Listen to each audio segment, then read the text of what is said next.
После дебюта сразу в звезды мирового балета. Тщетную предосторожность показали сегодня в театре Мусы Джалиля. В этом спектакле главной партии впервые исполнили молодые солисты труппы Кристина Андреева и Олег Ивенко. А завтра им выступать на международном фестивале балета вместе со многими известными танцовщиками.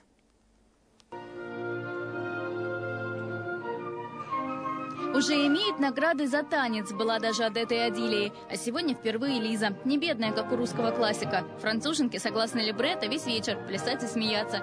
И краснеть от поцелуев возлюбленного. Признается, страшно? Сегодня, я не знаю, весь день у меня нет настроения. Я плачу, напугали перед этим. Потому что очень сложный спектакль, выдержать очень сложно. Сложнее «Лебедина», потом просто 1000 раз. После этого любой спектакль просто как орешки будешь щелкать. И партнер – тщетный дебютант, хотя в татарском театре пара танцует чуть больше года. За Кристиной Андреевой пришлось даже побегать, смеется худрук. Заполучить балерину мечтали и другие театры. Мне очень понравилось. И внешне, и профессиональные данные шикарные просто, да.